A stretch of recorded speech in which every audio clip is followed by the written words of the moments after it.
Gloria a Dios. Yo antes de iniciar, yo quiero hacer una introducción de cuál es la intención de nosotros como maestros. Y hablo de nosotros, ahí involucro también a Daniel, que es mi homólogo, aquí dando las clases específicamente aquí, porque también tengo mis otros compañeros que están allá en los salones.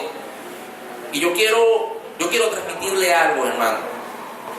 La visión de nosotros como maestros es que la iglesia, transmitir información para que la iglesia crezca en cuanto al conocimiento de Dios y en cuanto a su doctrina.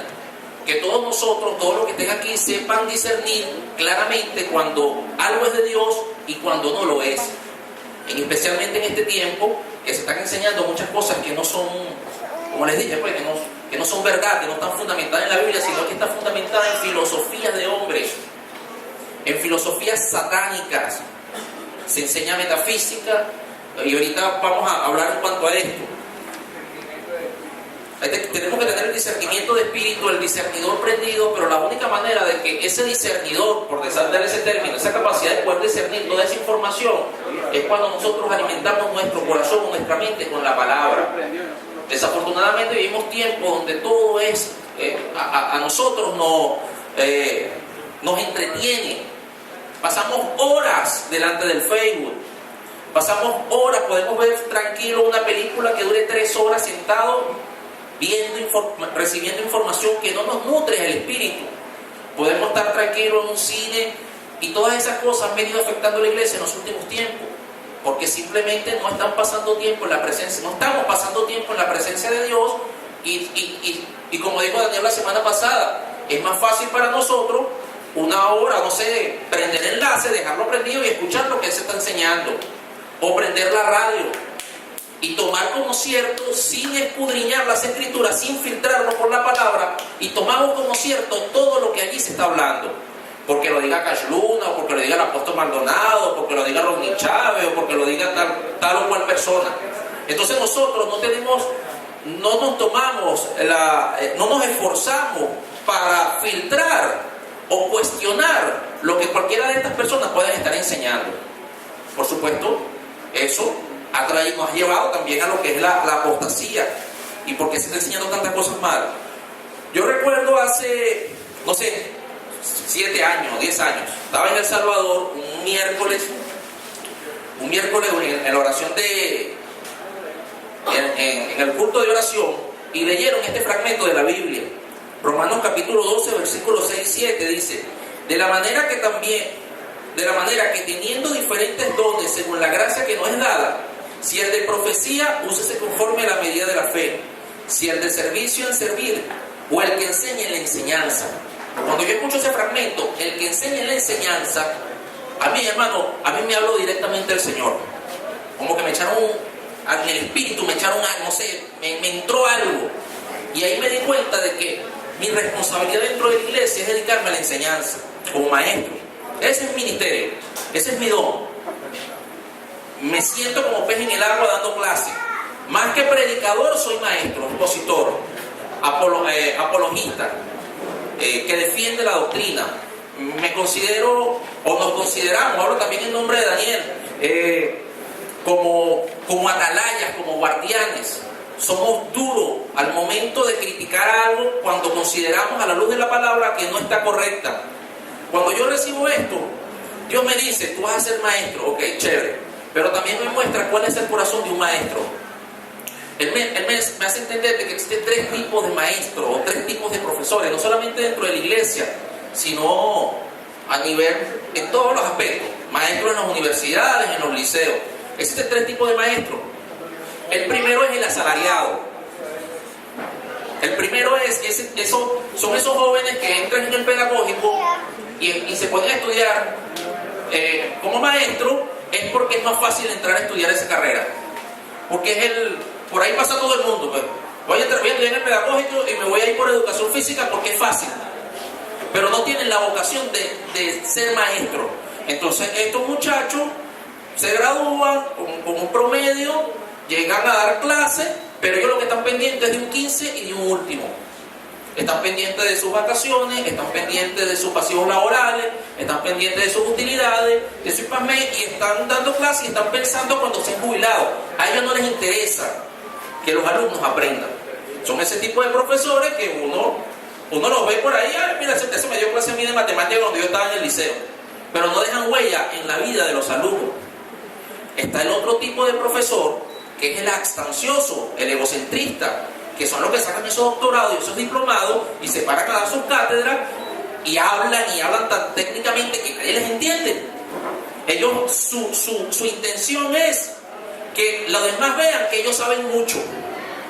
Eso es su única motivación, que los demás vean de que ellos son, oye, tienen un diploma pegado ahí en su pared, no sé, cuando dan el primer día de clase, bueno, yo tengo un doctorado en tal cosa, hice un posgrado en tal cuestión, se venden ellos.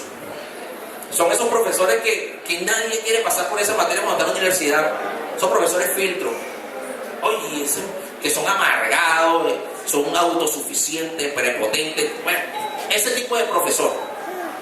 Y hay otro, el tercer tipo de maestro, que es el que es por vocación. Que son esas maestras que... yo tuve una maestra de esas, que ella me dio clase, creo que fue en el tercer grado.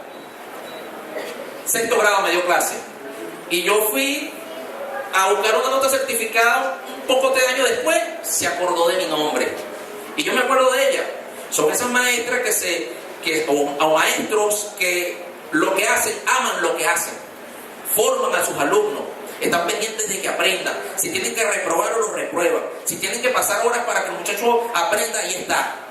Ahí siempre fiel.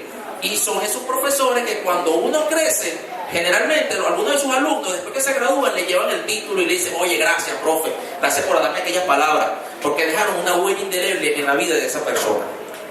Dios quiere que nosotros, sus maestros o sus pastores, seamos así, de ese tipo de maestros. Yo le pido a Dios que me haga así. Yo espero que al transcurrir los años ustedes digan: oye, mire, yo me acuerdo del hermano Jasper que dio una clase y me aclaró tal cosa. La gloria es para el Señor, pero la gratificación es para uno como maestro. Yo durante todas estas 3 semanas he estado muy preocupado, porque ciertamente la información que he dado, y yo les invito a que se metan en el Facebook y vean los videos que yo he publicado.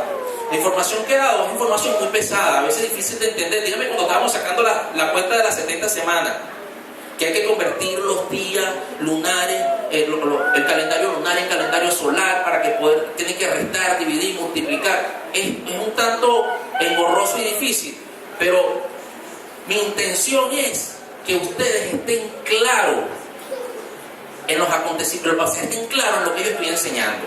Por eso yo voy a hacer una pausa y les digo todo este preámbulo, es para tratar de transmitirle también esa intención en el corazón de ustedes. Hay muchas personas que sirven en la iglesia, pero lo hacen por vanagloria. Son esas personas que son cantantes, tienen tremendo talento, no todos los cantantes, pero desafortunadamente se ha visto más que todos los cantantes, y a ellos les gusta que les rinden pleitesía, que son la cúspide, que están: oye, mira, ahí está el hermano tal, vamos al concierto tal, y les gusta que todo el mundo lo esté aplaudiendo. A eso está dentro de la iglesia, y no solamente son cantantes, también hay predicadores, amadores de sí mismos, vanagloriosos. Eso está en la Biblia. La intención mía es que ustedes también tengan ese corazón. Vamos un momentico a Colosenses capítulo 2, capítulo 1, versículo 28. Miren esto, y yo les pido que por favor lo atesoren en sus corazones, lo escriban en las tablas de su mente, se lo graben de memoria. Yo particularmente, cuando Dios me mostró esto, yo lo tomé como estandarte, como mi tarjeta de presentación como maestro, como predicador. Dice así, Colosenses 1:28. Miren el corazón de Pablo, la intención del apóstol Pablo. Dice que, vamos a leer 27. A quien Dios quiso dar a conocer las riquezas de la gloria en este misterio entre los gentiles, que es Cristo en vosotros, la esperanza de gloria, en quien anunciamos Cristo, nuestra esperanza.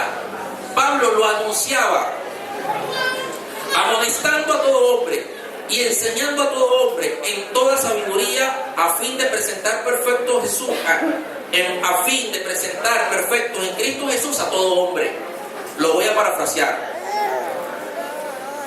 Dios me los entregó a ustedes, a mí, específicamente en esta iglesia Chequiná. Yo les comenté hace un tiempo atrás que yo tuve un sueño donde veía que había un valle seco, un desierto árido, y había una loma, y en la loma había como un acueducto, esas tuberías de 30 pulgadas que llevan agua, y esa tubería se rompe, y cuando rompe lo que bota es pura agua cristalina, agua potable, y empezó a regar ese terreno árido.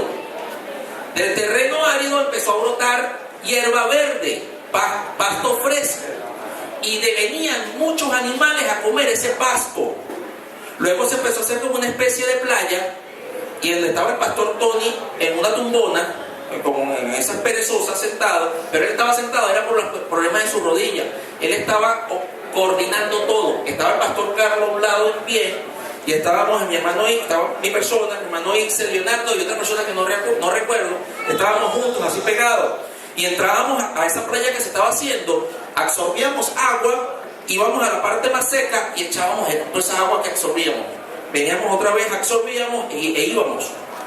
¿Cuál es la interpretación de ese sueño? ¿Qué es lo que ha estado pasando últimamente en esta iglesia? Que el terreno árido es la necesidad que existe, y que hay mucha gente que está viniendo a esta iglesia a comer pasto fresco. Levanten la mano la que han venido de otras iglesias por problemas doctrinales, por conflicto, porque tuvieron algún tipo de inconveniente. Bueno, ustedes vienen a esta iglesia y Dios prácticamente nos los entrega a nosotros para que ustedes, por medio de la predicación de la palabra, cuando Cristo venga, Señor, mira, aquí yo te presenté a la hermana Jennifer, a la hermana Janine, a la hermana Angie. Tú me los diste, aquí está, ninguno se perdió.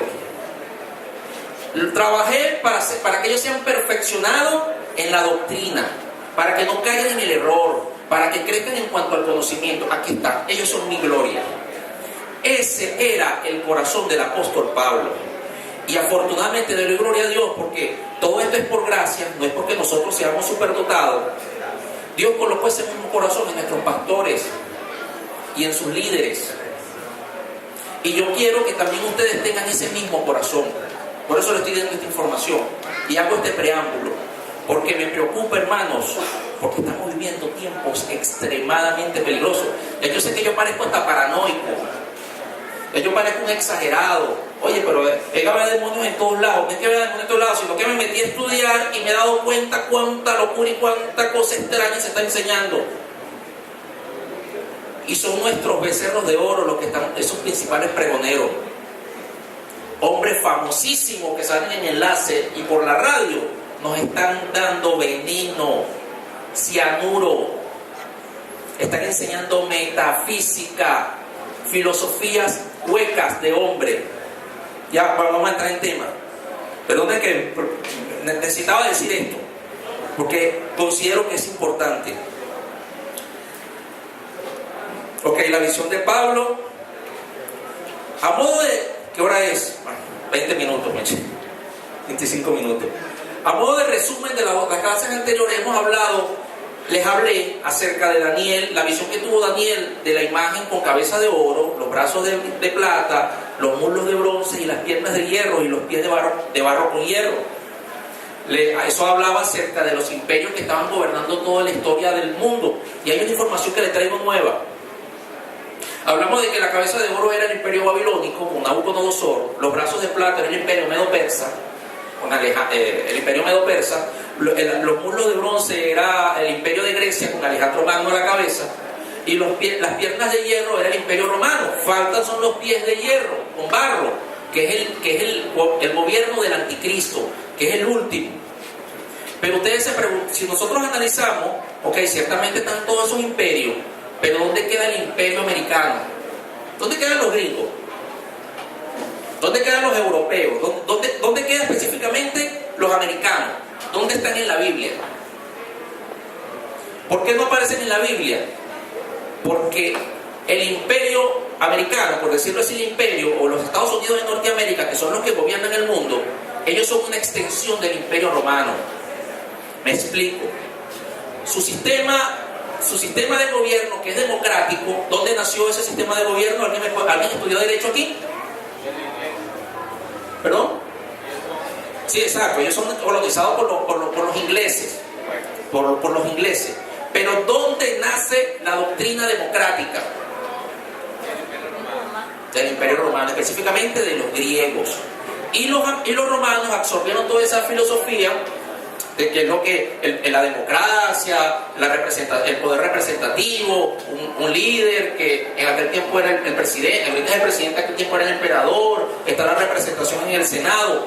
Todo ese sistema nació en Grecia. Eso es de Grecia. Si nosotros analizamos el capítulo 17 y 18 de Apocalipsis, en el capítulo 17 habla de la gran ramera, que sabemos nosotros todos, hasta los mismos católicos lo saben, que es el Vaticano, la gran ramera. Pero el 18 habla de la gran Babilonia, que es el sistema de gobierno capitalista actualmente. Porque si ustedes en su casa, les invito a que lean el capítulo 17 de 18 de Apocalipsis, que dice la caída de la gran Babilonia. Ahí está hablando del sistema actual de gobierno, que es mercantilista, capitalista. Ahí está todo. Sí, claro, eso es global, porque no solamente los americanos tienen este sistema de gobierno, aquí en Venezuela también, todos los países de Sudamérica, en los países europeos también hay elecciones populares. Todo ese sistema de gobierno nació en Roma. Cuando estudian derecho, cuando los que estudian derecho, los abogados, la primera materia, ¿cómo se llama? Una materia, el código romano o derecho romano. Es por eso que los gringos no aparecen en la Biblia, porque siguen en el año creo que fue 417 a.C. que se fundamentó el Imperio Romano. Desde ese momento hasta ahorita sigue gobernando el Imperio Romano, el espíritu del Imperio Romano, que es el mismo espíritu babilónico a nivel político y social, pero también a nivel religioso a través de la Iglesia Católica. Para nadie es un secreto que la organización más poderosa en el mundo es la Iglesia Católica.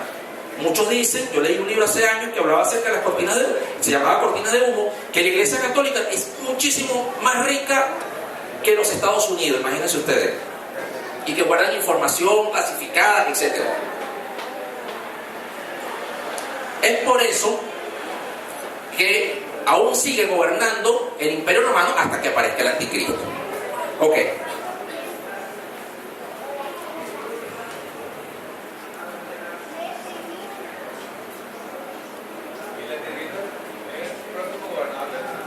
Sí, va a ser un solo gobernador. Hablando del Anticristo,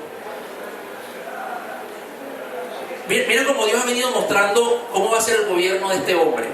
El Anticristo no solamente es un sistema, es una persona como tal que va a concentrar el poder mundial. Hitler, escúchame bien, voy a hablar de política y de repente voy a tocar algunos temas álgidos, pero necesito hablar de Venezuela actualmente, de Hugo Chávez, necesito hablar de eso, sin ningún tipo de parcialidad, simplemente observando lo que Dios me ha estado mostrando, o lo que he estado analizando. Hitler, Kim Il-sung es el presidente de Corea del Norte. Corea del Norte le llaman la última cortina de hierro en el mundo. Es una dictadura horrible, satánica en Corea del Norte. Les invito a ver en YouTube documentales que hablen acerca de Corea del Norte y van a tener una idea de cómo va a ser el gobierno del Anticristo. Eso simplemente es un abreboca de cómo va a gobernar el Anticristo. Hitler, Kim Il-sung, ahorita es Kim Jong-un, que es el nieto del primer presidente de Corea. Fidel Castro, otro, Stanley, y el último, que es el que nos toca más cerca, Hugo Chávez. Son figuras del Anticristo. Figuras. No solamente Dios nos lo muestra por la Biblia, Dios permite que por lo menos en Corea del Norte haya ese sistema para que nosotros tengamos una idea de cómo va a ser cuando el Anticristo gobierne. Y esto me hace entender de que es posible de que sí haya un gobierno totalitario que gobierne el mundo entero, o un hombre que pueda gobernar el mundo entero. Estos líderes concentran su poder en su persona, todo gira alrededor de él, todo se basa en esa persona. En Corea del Norte, el Kim Jong, que es el presidente o el principal líder, ellos lo toman como un semidios. Recordemos que el Anticristo se va a hacer pasar también por Dios, va a decir que eres el Mesías. Hitler, Hugo Chávez, Stanley, Fidel Castro, ellos tienen algo en común. Lo primero es que fueron hombres extremadamente inteligentes con tremenda oratoria, poder de convencimiento impresionante. Disculpen. Un poder de convencimiento increíble. Cuando esos hombres hablaban, a la gente se le erizaba la piel. Un dominio de la escena y un discurso impresionante que llenaba de esperanza a todos los que lo escuchaban. Así va a ser el anticristo. La Biblia dice en Daniel de que salió un cuerno pequeño. Ese cuerno pequeño te decía grandes cosas, hablaba grandes cosas, tanto que Daniel quedó boca abierta. Si ustedes leen el libro de Daniel, él queda así sorprendido cuando empiezas a escuchar las palabras tan grandes que decía ese cuerno pequeño, que es el anticristo. Otro punto en común que tienen todos estos líderes es que ellos se presentaron como mesiánicos, como salvadores, como indispensables para la reforma de la república o del gobierno. Otro punto que es también importantísimo es que hubo un contexto social y político. Hubo unas circunstancias en estos pueblos que fue beneficioso para el surgimiento de estos líderes. Ejemplo, por lo menos después de la Primera Guerra Mundial, que acaba la Primera Guerra Mundial, se firma el Tratado de Versalles, donde Alemania es obligado a pagar tributos a países franceses.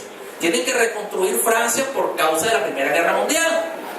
Esto crea en todos los alemanes un descontento generalizado, un resentimiento y un odio tremendo. En medio de ese polvorín nace Hitler con un discurso, con su poder de oratoria. Y él tuvo su inteligencia, fue una inteligencia satánica, no diabólica. Él tuvo la capacidad de poder canalizar todos esos sentimientos de odio y llevar toda una nación a justificar un genocidio como ellos lo hicieron. Si nosotros hubiésemos sido alemanes, al principio del siglo pasado, allá en Alemania, digan por ahí en el año 1925, si nosotros hubiésemos escuchado a Hitler, muy seguramente también estuviésemos diciendo Heil Hitler. Muy seguramente. Segurito, estoy seguro. Y hubiésemos visto a Hitler como el Salvador, el hombre que iba a restaurar nuestra nación. ¿Qué pasa en Venezuela? Venezuela te presentaba un escenario muy parecido. Recordemos que antes de que gane Chávez, ¿cuál fue el presidente antes de Chávez? ¿Alguien sabe de la historia contemporánea? Rafael Caldera. ¿Cómo se llamaba el partido? Convergencia del Chiripero. Ajá, el Chiripero Convergencia. ¿Por qué gana el Chiripero? Recordemos que Rafael Caldera era de Copellano, pero él sale de Copellano. ¿Y por qué gana él? Porque había una crisis social y política dentro de la nación convulsionada que explotó en el año 89 cuando Carlos Andrés Pérez. Pero el culpable no era Carlos Andrés Pérez, que Luis Herrera Camping y el otro, el bebedor, Jaime Lucinchi, ellos hicieron un pacto con el Fondo Monetario Internacional. Venezuela se endeudó, le metieron un paquetazo económico y lo agarró fue Carlos Andrés. Carlos Andrés en el 89, apenas gana la presidencia, él tira el paquetazo económico, sube la gasolina, un caos total en Venezuela. El Caracazo, muerte, un desastre. Viene una serie de resentimiento, descontento social. Ay, la gente. En ese momento Caldera representaba el cambio. Y la gente vota por Caldera. Pero Caldera fue más de lo mismo. Entonces se va, aquí necesitamos un dictador, alguien que se pare, un militar. Nació Chávez, el que iba a resolver todos estos problemas. Pero Chávez nace no es porque él era, porque sí, porque cayó del cielo. No, hay una circunstancia. Hay una situación política, económica convulsionada que favorecieron el resurgimiento de Chávez. ¿Cierto? Estamos claros en eso, ¿verdad? Hasta ahora no me he metido con Chávez, simplemente estoy hablando de una situación política. Así que no se me vayan a poner bravo por eso. ¿Ah? No. Yo soy apolítico, no cristiano. Bueno, ¿qué sucede? Fíjense algo. Actualmente, al igual que cuando cae el bloque soviético en el año 90, se presenta una crisis económica. Fíjense que aquí no hay realidad nuestra, no hay harina pan, no se consigue materiales para trabajar, la inflación está devorando absolutamente todo. No puede ser casualidad que en Cuba sea exactamente igual.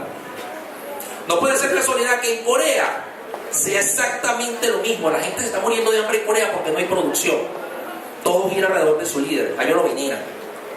Es más, el primer presidente se llama el presidente eterno. O sea, no hay presidente actualmente en Corea del Norte, porque en la constitución del 98 ya ellos establecieron de que Kim Il-sung, que es el abuelo, en el año 79, después de la guerra de los Coreas, lo declararon como presidente eterno. Y aquí tenemos un comandante eterno. Dios, porque parecido con la realidad de pura coincidencia. Bueno, no estoy hablando, es así. Eso lo pueden ustedes investigar. Tenemos internet a nuestro alcance donde está toda esta información. En Cuba pasa exactamente lo mismo. En Cuba había un presidente dictador antes de la Revolución Cubana, Batista. Bueno, entonces la gente estaba cansada de ese dictador, se tomaron las armas, se fueron. Bueno, hubo la Revolución Cubana, salió Fidel. Fidel tenía la capacidad de poder tener un discurso hasta de 6 horas. Poder de convencimiento impresionante. Todos estos gobiernos, hermanos, simplemente son figuras del anticristo. Yo les hablé hace como 3 semanas, de que para que resurja el anticristo, primero tiene que haber un caos total en el mundo entero. Y ese caos se debe a que Dios va a quitar, aunque ahorita ya la cosa está muy mala. Yo me quedo sorprendido, yo soy del año 81, hermano, a pesar de que tengo 33 años, yo sé que aparento como 25. Pero yo soy del 80. ¿Ah? El menudo para acá. Bueno, no, el menudo es más allá que yo. Se me fue el hilo. Hablando de los 40 años. 40 años tuyos. Bueno, estoy hablando de que todos estos gobiernos son figuras del anticristo. Vamos a buscar aquí un segundo. Me fue el hilo lo que estaba hablando. No se hablaba ahí. Vamos a Tesalonicenses capítulo. Primera de Tesalonicenses. No, segunda de Tesalonicenses capítulo 2. Me acordé. Le dije que hace como 3 semanas hablamos de que el anticristo, cuando la iglesia sea quitada, es que el mundo va a entrar en un caos total, en una situación donde el pánico se va a apoderar sobre toda la faz de la tierra. Y nosotros irremediablemente vamos hacia allá. ¿Por qué? Porque por eso le decía que yo soy del 81. Porque si nosotros hacemos un poco de memoria, hace 20 años, la delincuencia o la violencia no estaba tan fuerte como está ahorita. ¿Cierto? Antes, si nosotros caminábamos en la calle, salía un ratero que te robaba la cartera, creo que llamaban los pitufos aquí en Maracay. Venga, dame la cartera, un cuchillo, que mucho está temblando. Un pico de botella, un raterito. Ahora no, ahora están armados con fusiles que te matan a la gente sin contemplación, sin misericordia. Destruyen, caen a machetazos unos a otros. Dígame ya en México. En México hay tanta violencia que son los carteles de la droga en México que agarran y decapitan, descuartizan, dejan los cuerpos ahí guindados, desmembrados. No sea tan rápido. Bueno, es necesario, hermano. Y ellos lo hacen porque ellos allá veneran al Dios de la muerte. Es el único país en el mundo donde en esta fecha específicamente ahorita ellos están rindiéndole culto a la muerte. Y lógico, si ellos le rinden culto a la muerte, es por eso que por lo menos allá en México hay tanta violencia. Ahorita, actualmente, esta situación del país de violencia, eso no tiene marcha atrás, hermano. Eso va a ser peor. Las próximas generaciones, dentro de 5 años, va a ser peor que ahorita. Porque eso es necesario que pase. Eso es necesario que se acontezca. Cuando la iglesia sea arrebatada, yo les hablé de que había una situación social, política, donde la gente va a estar corriendo de aquí para allá, donde se van a caer las bolsas de valores, la economía se va a tirar al piso, los presidentes de las naciones no van a saber qué hacer, van a establecer una ley marcial, eso va a ser horrible. Y en medio de ese polvorín, por eso es que yo les estoy dando los ejemplos de los presidentes, va a surgir ese líder. Pero a mí me interesa, hermano, este punto. Segunda de Tesalonicenses, capítulo 2.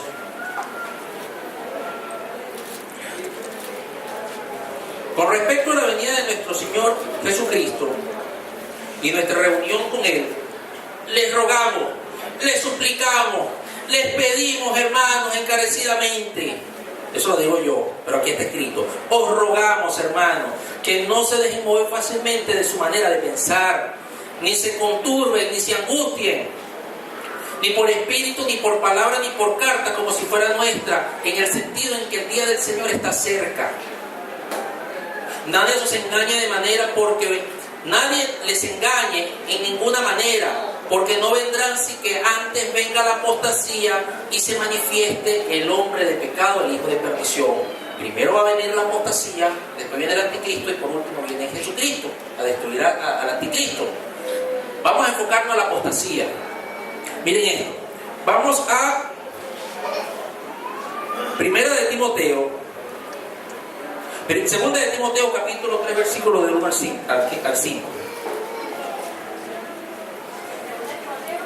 Segunda de Timoteo. Segunda de Timoteo 3 del 1 al 5.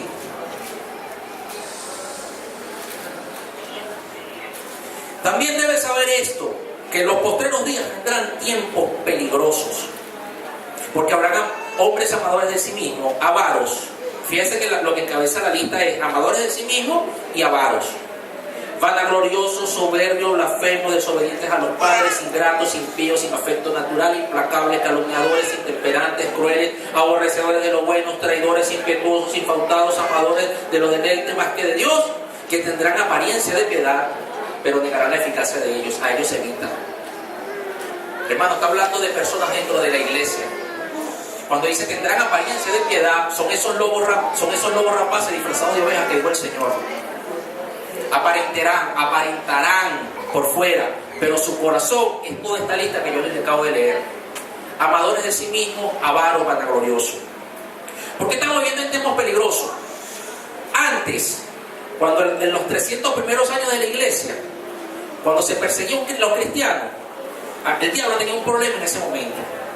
Él agarraba, perseguía a los cristianos, los metían presos, los golpeaban y le hacían un juicio.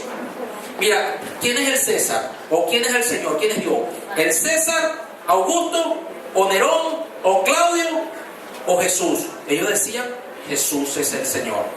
Y por esa declaración, o por esa postura, los mataban. Pero ocurría algo cuando los mataban.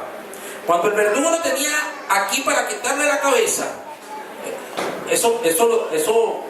bueno, cuando lo tenía para quitarle la cabeza, ellos veían los ojos de esas personas que iban a morir. Y los verdugos quedaban impresionados, hermano, con la libertad que reflejaba en su mirada. La paz tan impresionante que esos cristianos tenían en ese momento. La alegría, la esperanza, porque a pesar de la tribulación que estaban viviendo, ellos estaban esperanzados que se iban con Cristo. Por eso ellos eran capaces de renunciar a toda su vida para no negar a Jesucristo. Ahorita muchas veces nosotros no predicamos porque tenemos pena, porque se pueden burlar de nosotros en el liceo o en el trabajo. Fíjense en aquel momento, el corazón que tenían aquellos cristianos. Cuando en el Coliseo Romano los echaban a las bestias, cada vez que mataban a un cristiano, que a los animales devoraban a los cristianos, digan, hermano. La matanza cristiana ahorita en el Medio Oriente comparte lo que ellos llaman ISIS. Ajá. Eso es cierto. Claro, hermano, eso están matando cristianos, lo están decapitando, quemándolo vivo, todo eso, eso es cierto, eso es verdad, ahorita. Y hay partes en México donde también persiguen a los pastores, porque como ellos predican el evangelio y sus consumidores de droga se convierten en el evangelio y no pueden, y ya no tienen a quién venderle droga, van y persiguen a los pastores. Eso es en México y en otros países de Latinoamérica. Pero el detalle está, cuando los cristianos estaban en el Coliseo Romano, cada vez que mataban a uno, se convertían 20, hermano. ¿Están aquí conmigo? ¿Por acá están conmigo aquí? Cada vez que mataban a un cristiano, se convertían 20. el cristianismo creció, se multiplicó, la gente empezó, ellos querían lo que veían en los ojos de sus cristianos en ese momento. Los verdugos, cuando iban a sus camas a dormir, ellos no podían dormir por el remordimiento de conciencia.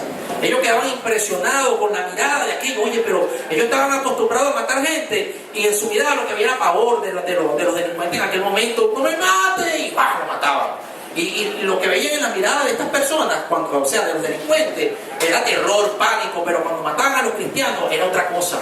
Y los verdugos no podían dormir. Estaban impresionados. Oye, pero ¿por qué ese hombre, por qué ellos cantaban esto? Quedaban asombrados y ellos se convertían al final. Fíjense que había algo, cuando mataban a los cristianos no les tocaban el alma, se iban con Cristo. El diablo ha logrado en este tiempo sí tocar el alma de los cristianos, hermano, por la falsa doctrina. Por la falsa doctrina, el enemigo ha logrado tocar el alma de las personas que van a las iglesias, porque están enseñando falsedades, no están mostrando el camino de verdad, sino hombres amadores de sí mismos, avaros, que están lo único que les interesa es servir a su Dios, que es el dinero. Y eso lo vemos nosotros en Enlace, o en muchas iglesias también cerca de aquí de Maracay, lo que es el movimiento G12 y todo esto. Ok. Dice aquí, vendrán. Por eso es que en este tiempo es tan peligroso.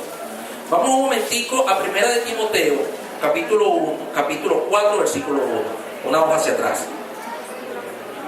Pero el Espíritu dice claramente que en los posteros tiempos algunos apostatarán de la fe, escuchando espíritus engañadores y doctrinas de demonios. Aquí tengo un fragmento de la Biblia, lo que le dije hace un momento, la Biblia de Anton LaVey, la Biblia satánica. Ellos tienen una serie de principios, una serie de mandamientos, como tenemos nosotros. Nosotros tenemos los 10 mandamientos, que es el principal, pero hay 600 y pico mandamientos en el Antiguo Testamento. Y también tenemos los mandamientos de Cristo, que es en el Nuevo Testamento, que son mucho más exigentes que en el Antiguo Testamento. ¿Cuáles son los mandamientos de Cristo? Amar a tu prójimo como a ti mismo. El que aborreciera padre, el que amara más a padre y a madre que al Señor no es digno del Señor. Que no hagamos riquezas en la tierra, sino que hagamos riquezas en los cielos. Esos son los mandamientos de Cristo. Pero los mandamientos que aparecen en la Biblia satánica son estos. Voy a nombrar uno. Vivir como satanista quiere decir entonces vivir según las reglas de la naturaleza. Cuando dice la regla de la naturaleza, no es la regla la regla del agua, el ciclo del agua o de allá del Amazonas, no. Es la regla de la naturaleza humana, las pasiones humanas. Eso es lo primero, vivir conforme a las pasiones. Vivir según las reglas naturales buscando la satisfacción material, emocional e intelectual. Eso es lo primero. La satisfacción plena, el desarrollo pleno en lo material, en lo emocional y en lo intelectual. Eso es un mandamiento satánico, humanista. El desarrollo, el centro de todo es el hombre, egocentrista, donde el hombre es su propio Dios.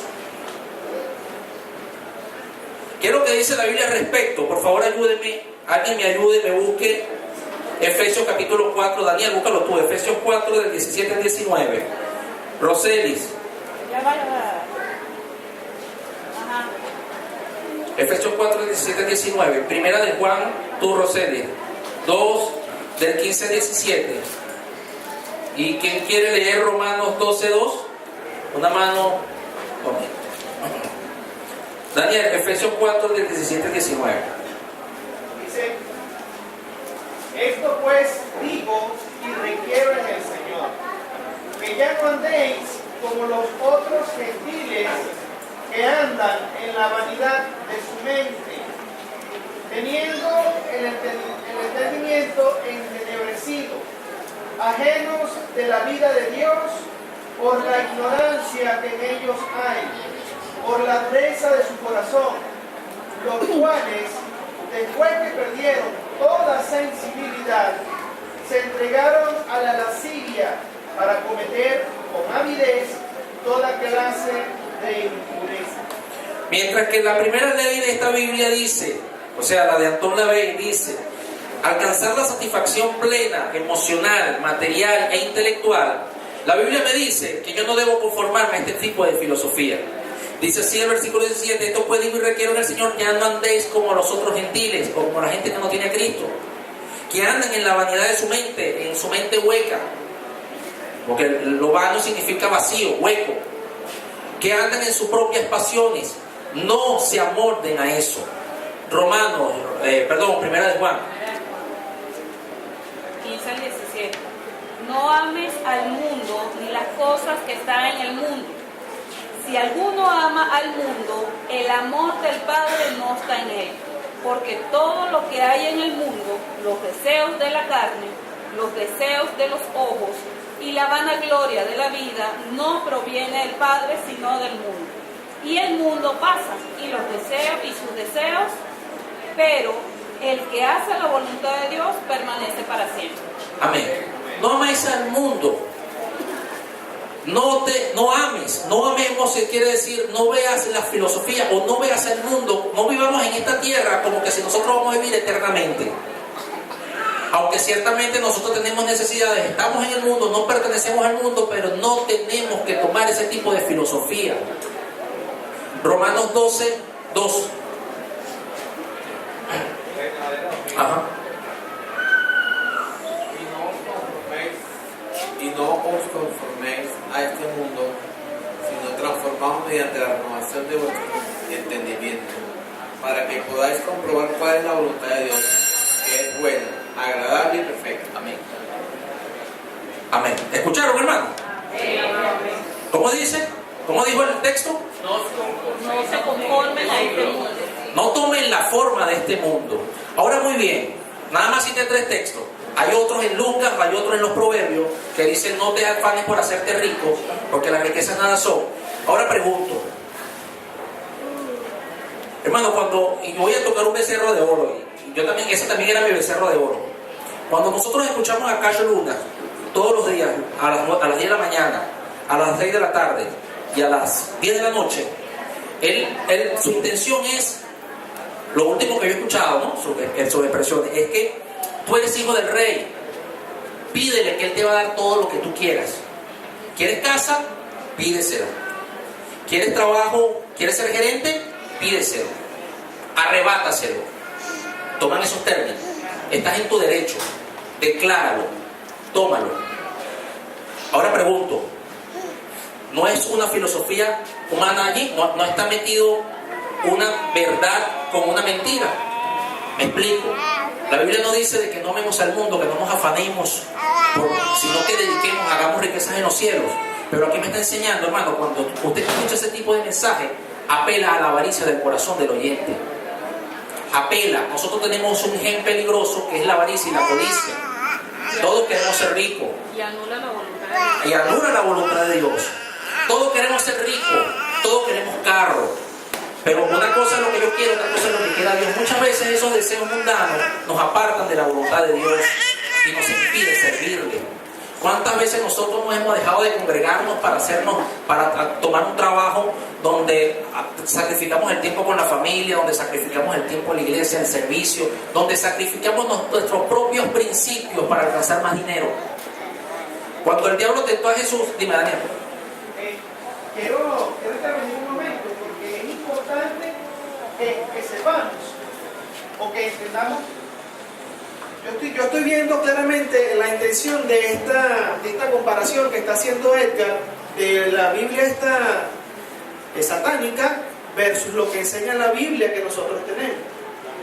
Y es importante que usted entienda que no es que esté mal poseer o tener de cierta forma comodidades o otras cosas, porque eso también sería un extremo, ¿no? Bueno, como ahora como no podemos tener aspiraciones, bueno, vamos a vivir en la miseria. No, ¿ok? No quiero, o sea, hay que tener mucho tacto con esto para no desviarnos en nuestros pensamientos de que, bueno, entonces no puedo aspirar a mejorar, porque también la Biblia nos enseña, amados hermanos, que si obramos conforme a la voluntad de Dios, nos irá bien, seremos prosperados en todos, pero hay un requisito previo: amar a Dios por sobre todas las cosas, andar en sus caminos, obedecer sus estatutos, honrarle. ¿Ven? Hay un requisito previo, que es ese. No depende del esfuerzo físico que tú hagas, sino de la sujeción de tu voluntad a la voluntad de Dios. Gracias, Daniel. Claro, muy bien. Gracias, hermano. Muy buena tu exposición. Tal cual. Yo me enfoco en el aspecto de que nos afanemos al punto de sacrificar nuestros principios como cristianos, hermano. Que dejemos de congregarnos, dejemos, sí, no tanto de, bueno, no, sí, de congregarnos porque es importante, pero dejemos de cumplir los principios que nos establece el Señor para alcanzar las riquezas de este mundo. Le iba a decir de que Satanás tentó a Jesús, si tienes hambre, convierte esta piedra en pan. Yo le di una enseñanza en cuanto a eso hace unas semanas atrás. Yo convierto la piedra en pan cuando yo, por lo menos ahorita, para conseguir un vehículo, necesito comprar un carro nuevo, pero tengo que pagar una vacuna. Tengo que pagar 50.000 bolívares para poder adquirir el carro. Si yo como cristiano me presto a ese tipo de negocio, me voy a meter en tremendo problema. Porque sabemos que eso es ilícito. Bueno, vamos a darlo hasta acá.